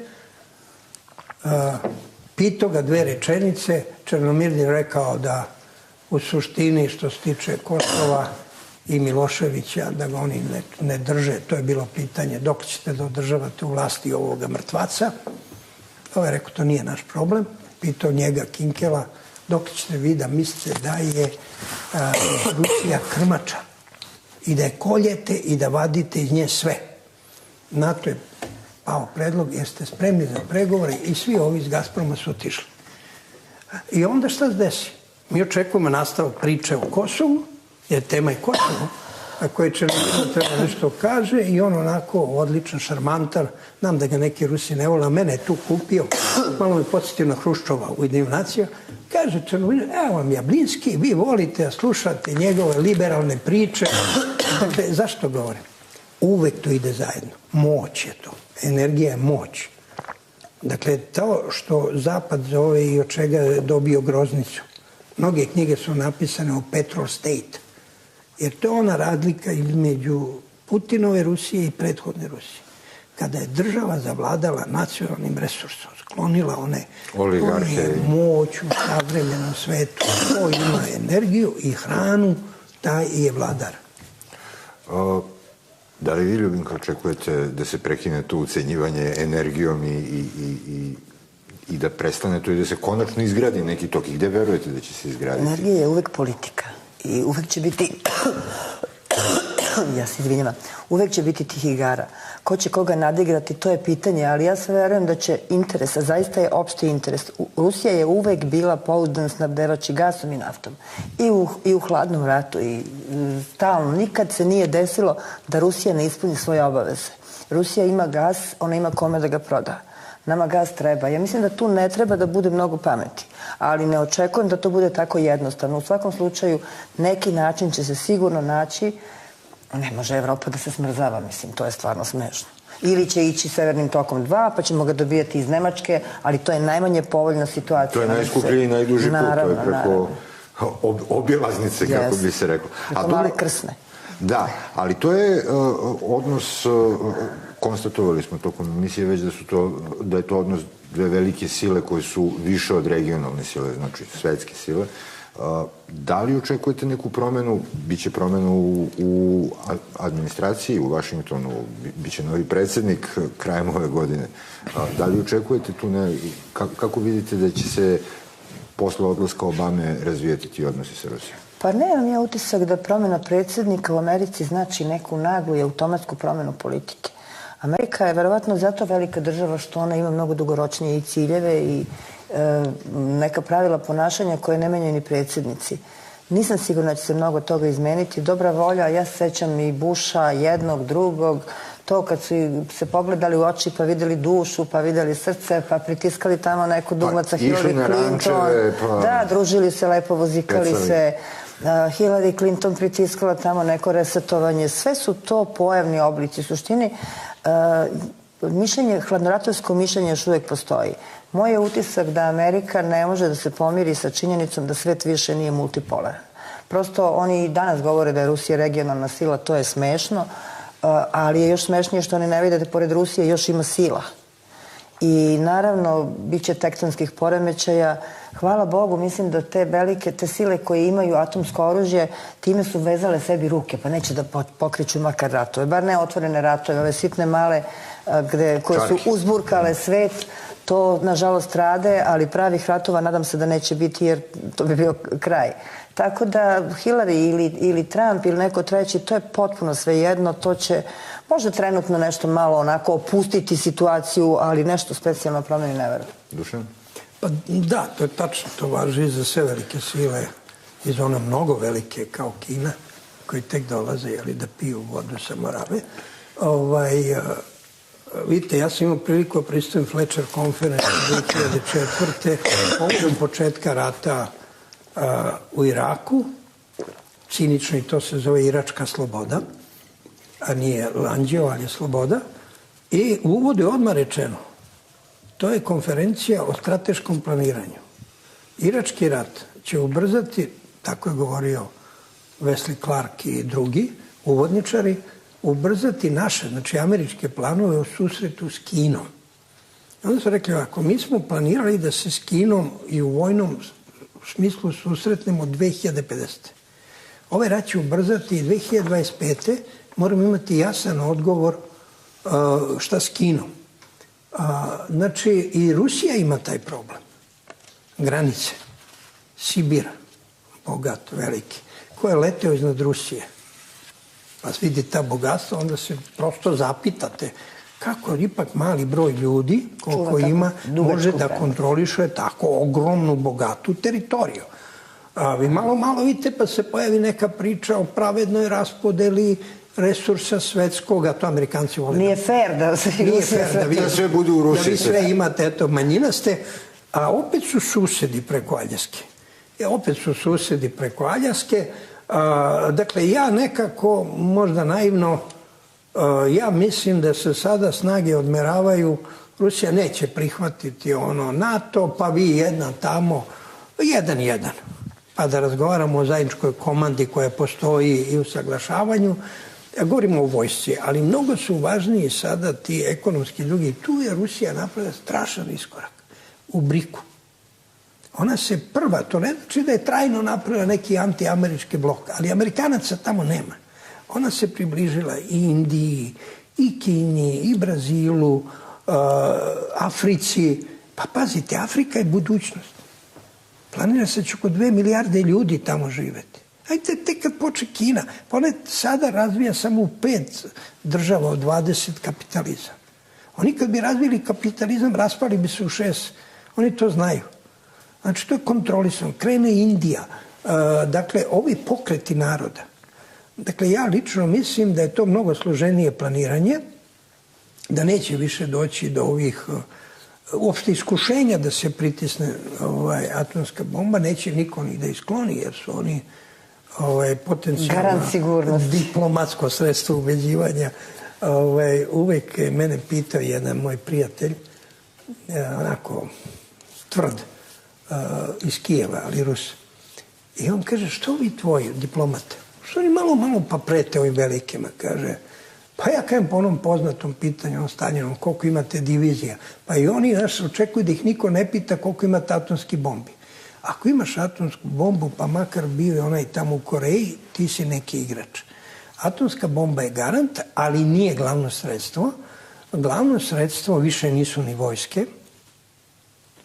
Glavno sredstvo je to gde se Rusija i tekako ne izjednačuje, nego u prednosti u energetici, u prednosti još uvek kaska oko monopola znanja i ovo što ste rekli, nema te vrste jedne sile svetskog žandarma. To je prošlo. Nema. Sad mora upravo da se računa na više velikih igrača, ali je Rusija u prednosti jer je prišla na vreme ekonomski, politički ovim velikim igračima. Kako vi to vidite, Ljubinka? Pa upravo tako, to smo i rekli. Rusija ima BRICS, odnosno članica je BRICS-a, ima ŠOS, Šangajsku organizaciju. G20. Dobro, G20 je, tu su svi. Ima tu Azijsku federaciju, kako se zove, Azijska... Evroazijska unija. U svakom slučaju, Rusija inače pokazuje želju da komunicira sa svima, da sarađuje sa svima. Ponekad je tužno gledati kako se to ne razume i pogotovo kad nahuškaju ove male zemlje, neke Letonije, Estonije, pa proglašavaju, prvo se naoružavaju protiv Rusije, valjda će da pobede Rusiju u nekom ratu, pa onda pričaju kako im je Rusija najveći neprijatelj. Pa oni mogu i da se plaše, ali je smešno da uopšte se čuju. Jer prosto Rusija da hoće, kad oni počnu da se nešto spremaju, pa da hoće, Rusija bi za 3 minuta svaku od njih osvojila. Savremena Rusija nikad nije krenula na drugu zemlju i nije organizovala ni jedan rat, nije počela, izvinjavam se, u Siriji je intervenisala. U Gruziji je intervenisala. Jeste, u Gruziji je intervenisala, ali tu se branila. A Sirija je bukvalno, tamo je branila svoje građane, tamo su napadnuti, tamo je napadnut ruski mirovni kontingent. A to se nikad ne oprašta. Tako da to je jedna stvar, a ovo sa Sirijom, da, to je intervencija u drugoj zemlji na poziv. A ovo što rade druge zemlje, što radi Amerika, to je tako, ajde malo zapali ovde vatru, zapali tamo vatru. Dobro, u samom tom regionu, Turska, Sirija, postoji i jedan jako važan faktor. Rusija je sa njima i sarađivala i bila na nekoj drugoj strani, a Erdogan i Istanbul imaju, i Ankara imaju problem. To su Kurdi, to je 30-40 miliona ljudi, to bi bila jedna ozbiljna država ako bi uspela da se napravi. Ja mislim da je to bio razlog što su Turci srušili ruski avion. Kurde podržava Rusija, ali Kurde podržava i Amerika i tu su oni preigrali. Oni nisu prosto uzeli u obzir činjenicu da su Kurdi i američki prijatelji. Inače, da su samo ruski, verovatno bi Amerika i NATO podržali Tursku u toj akciji. Kurdi su ovde, verovatno prvi put, posle ko zna koliko vremena u prilici da dobiju državu. Da li će se to desiti ili neće, verovatno će zavisiti od mnogih faktora. To bi bili delovi Turske, Iraka, Sirije. 3 ili 4 zemlje, 3 mislim zemlje. To je sad veliko pitanje, to je sad jedna velika šahovska tabla na kojoj se igra i na kojoj igraju velike sile, ali naravno, kao što znamo, rešavaju 2 velike sile i tako će biti. Ako tako gledamo, obe su na strani Kurda. Ali kako će se to zaista završiti, tek ćemo vidjeti. Tu je mnogo faktora. Erdogan ima veliki ucenjivački kapacitet kad je reč o Evropi, taj 3 miliona izbeglica kojima on svako malo preti i koji su njemu bili argument da kaže Evropskoj uniji, ma šta me briga, vi postavljate meni uslove, vidite, mene baš briga za vas, pa su im oni opet otvorili vrata. To je 3 miliona izbeglica su njihov veliki argument u pregovorima. Tako da ćemo vidjeti, sve je na stolu, kako će se završiti pitanje. Je li Kurdima obećana država? Ja slažem da je kurdsko pitanje ono koje će na kraju kad se slože kockice biti zaokruženo. Možda je Erdogan imao šansu da nije bio nervozan, da drži ovaj deo Kurdistana, bio nekad Kurdistan, u neku specijalnu autonomnu statusu kao Republika Srpska, pa da baš ne ide tamo, mislim da je potrošio to. Da za to više nema. Prvi put u istoriji. Kurdi su bili talenti onako da se zalete, da ginu i da nastradaju. Prvi put su oni mudro odigrali, ušli su u sukob protiv njima, da kažem, bliskog neprijatelja koga poznaju i ne vole. A saveznici su im i Rusi i Amerikanci. Velikim silama, znači nema lomljave i oni će dobiti. Koji će granicu sada dobiti, da li će odmah sve dobiti, ne verujem, ali dobit će državu. Ono što je tu važnije, kako ja vidim, to je da će se postići neka nova politička podela i neka nova ravnoteža u Centralnoj Aziji i to će objektivno Centralnu Aziju oživeti, vratiti deo izbeglica, otvoriti ogromne potencijale Irana i u poljoprivredi, i u energetici, i u turizmu, i da dođu i da prime, promenit će to geografiju. Neposredne žrtve toga bit će Emirati i ovi Arapi. Saudi Arabija je jako nervozna. Jako nervozna. Jer njima i nestaje nafte, ima još za 80 godina resursa. A Centralna Azija ima dovoljno resursa, ona je vrlo interesantan partner i Americi.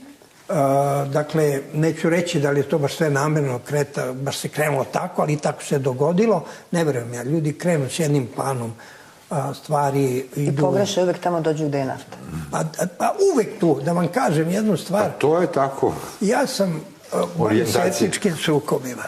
I meni je bilo čudno zašto jedan puta Dubrovnik. Oni moji Hercegovci, baš rođaci, kaže, opalio sam jednu na Dubrovnik. Što bre na Dubrovnik? Pa on tamo iz Ljubinja krenuo na Dubrovnik. Pa sam se vratio malo tom prvom putu svile, pravom, a ne ovom, ovo je za 23. vek. A to išlo bre fizički. I kad si pogledao liniju puta svile, ti svuda si imao etničke sukobe, sve je gorelo. A tu stvari jedna prirodni prolaz za ljude, čak i konjima i kamilama, a bogato, ima vode, ima energije. Dakle, uvek je. I onda je počeo malo istoriju tih ratova, vezano za ove moje etničke sukobe i shvatim konačno istinu. Ma nije niko u Srebrenici pravio masakr zbog navodnog rudnika olova. Kontrolišu se putevi dolaske energije. Ovaj deo, zašto smo mi sad natragnuti ovakvi, da iskreno kažem, malo u fronclama, u Rozani? Pa zato što je ovo je peta oblast u svetu po bogatstvu voda. Ovo, kad kažem, mislim na bivšu Jugoslaviju plus Albaniju. To je to. Dakle, a i voda je i hrana i energija. Nemamo mi naftu i ovo. Tako da jeste, evo, gle čuda, ljudi hoće da piju vodu, hoće da jedu nešto i hoće da se greju. I oko toga se vode politike. Iz Morave ne znam da li će piti vodu, ali to ćemo da vidimo. Ne, pametne politike se oko toga vode, a ove druge se vode... Dođe smo do našeg regiona. Turska je pokazala prilično aspiracije prema svemu onome što je nekad zahvatala Otomanska imperija. Da li, znači prema ovim krajevima, da li Rusija može da je spreči to? Pa mi kad govorimo o Rusiji, mi stalno zamišljamo da nešto Rusija ovde te nešto sprečava, te nešto nameće. Mislim da pomogne. Rusija ima svoje interese kao i sve ozbiljne države i mi toga moramo da budemo svesni. I ja stalno govorim, kao mala zemlja, mi moramo da budemo srećni ako se naši interesi poklapaju sa interesima neke velike sile. Zaista je to onda sreća za malu zemlju. Ne daj Bože da su suprotstavljeni, onda se završava kao u Iraku. Tako da mi imamo Rusiju kao prijatelja koji nama, na primjer, u Ujedinjenim nacijama pomaže onda gdje mi tražimo da nam se pomogne. Ako tražimo od Rusije da, recimo, glasa protiv nečega što bi Turska nama uradila u Ujedinjenim nacijama, ona će sigurno glasati. Ali Turska na neki drugi način to radi. Kako će da spreči Turska da se napravi ovaj ili onaj ugovor ili da se sprovede, da se uloži novac u ovu ili onu fabriku, u Pazaru, ovde, onde. To su stvari o kojima treba naša država da misli. A naravno, svako voli, Erdogan bi voleo da bude sultan, verovatno, i da vlada onom teritorijom kojim su vladali njegovi preci. Ako mu se to dozvoli, on će to i uraditi. Mislim da mi sami moramo da brinemo o sebi. Dušane, ovaj prostor je američka zona uticaja, otprilike. Svuda okolo je NATO, svuda je... Oni su emisiji Pravac prošle nedelje, pomirenje između Turske i Rusije, posle višemesečnih zategnutih odnosa, otopljavanje. Kako će se sve to odraziti na tamošnji region, a kako će se odraziti i na prilike na Balkanu? Pokušat ćemo da odgovorimo u razgovoru sa mojim večerašnjim gostima. To su Ljubinka Milinčić, glavna urednica portala Sputnik i radio emisije Dobroveče i dobrodošli, Ljubinka. Bolje vas našli, dobroveče. Dobroveče i Dušanu Janjiću, dobrodošli u Pravac. Dobroveče. Ajmo sad od početka. Ima li iskrenosti u tim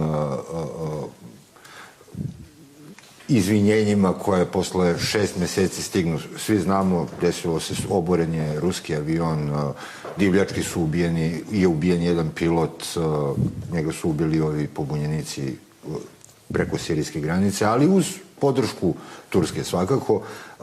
Usledilo je vrlo zategnuti su bili odnosi, a Turska je uporno odbijala da se izvini. Sad odjednom prošle nedelje Erdogan pozove telefonom i da izvinjenje. Je vas to začudilo?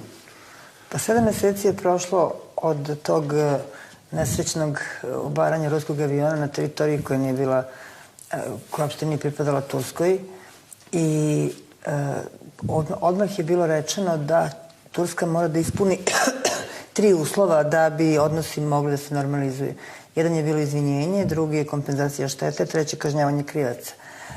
Izvinjenje smo čuli. Međutim, bio je tu i 40-minutni razgovor, telefonski do duše, predsjednika Rusije i predsjednika Turske. Ja ne verujem da tamo nije dogovoreno nešto što je vrlo važno, jer je nakon toga munjevito usledilo ukidanje jednog dela sankcija. Kad govorite o iskrenosti, ja nikad se ne bih pitala šta je iskrenost u politici. U politici postoje interesi, a interesi obe zemlje su bili veoma oštećeni tim prekidom odnosa. Šta vidite kao Erdoganov interes da odjednom promeni svoje ponašanje i da se na neki način pred svojim biračkim telom i pred građanima Turske i ponizi na neki način, jer je 7 meseci je to odbio da da izvinjenje, a onda je odjednom prišao da poljubi ruku otprilike? Pa Erdogan je od početka bio jedan nepredvidiv političar, od početka tog sukoba. Mi smo prvo njega čuli, ja sam dao naređenje, pa nisam dao naređenje, pa opet ću, pa neću, pa dao je naređenje neko drugi, pa se ne zna ko je i tako. Ali je činjenica da je Erdogan i Turska, da su poslednjih upravo tih meseci pogoršali odnose sa velikim brojem svojih suseda i sa Evropom, i da su verovatno seli i presabrali se i vidjeli su koja je šteta, a koja je korist od onoga što rade. Konkretno, šteta raskida odnosa sa Rusijom bila je velika. Pogotovo se ona vidi u turizmu. Sad je vreme turizma... 10 milijardi dolara je promet sa ruskim turistima. Jeste. I sad zamislite kad pogleda neko ta pusta letovališta, oni imaju čitave gradove koji su izgradili za Ruse. Oni imaju tamo napravljen Kremlj, imaju potpuno repliku Kremlja. Imaju ne znam šta sve što su uradili da dočekaju. I oni su bili za Ruse dobri domaćini. I to je bilo relativno jeftino. Lepo se uklapalo u budžete ruskih građana i odjednom, verovatno su ta prazna letovališta bila poslednji, onako, kako se to kaže, zrno, poslednje zrno koje je prelomilo da on ipak kaže tu tešku reč izvini. Dušane, šta vi vidite kao interes Erdogana da povuče ovakav potez? Pa, kao što je već rečeno, očigledno je da je on u toj svojoj igri prvo se preračunao, reći ću u kom elementu, a drugo da je ostao izolovan. Nije postigao efekte koje je, na primjer, postigao u sličnom nadgornjavanju sa Evropskom unijom povodom izbeglica. I to je vjerojatno njegov hrabrilo. Tad mu je baš dobro krenula karta i onda je on želeo i ovde, jer ne zaboravimo da je on kao Turska i on kao njen šef u specifičnom položaju u tom bliskoistočnom sukobu.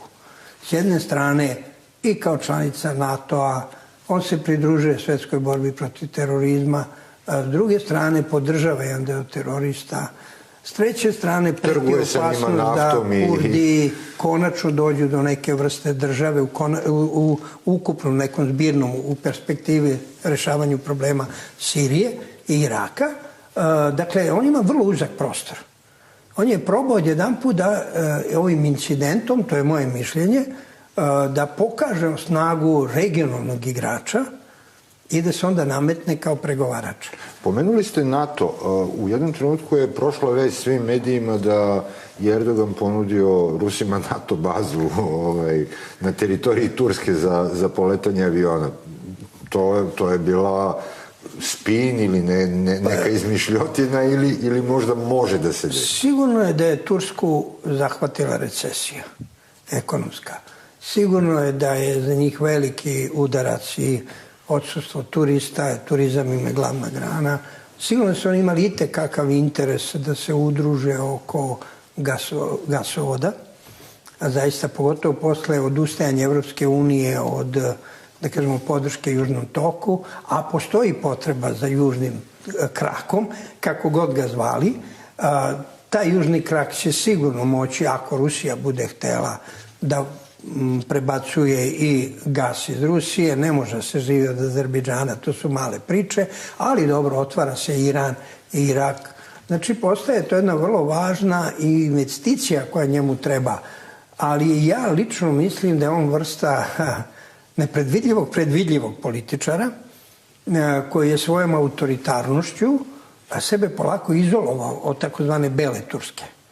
Naši mediji stalno preskaču jednu stvar, a to je da svako večer na Taksimu u tačno određeno vreme kreću dobro organizovane demonstracije koje se uvek završavaju suzavcima To su ove obojene demonstracije koje gledamo i u regionu Balkana. To kao manifestacija već postalo uigrana stvar. Ali kad ja sam imao priliku to da gledam iznutra, vi kad pogledate ko stoji iza tih demonstracija, vi vidite se u stvari Bela Turska, ovo do Bosfora, i Istanbul kao jedan centar trgovine, pa i bankarstva, malo udaljio, a neću reći posvađao sa Erdoganom.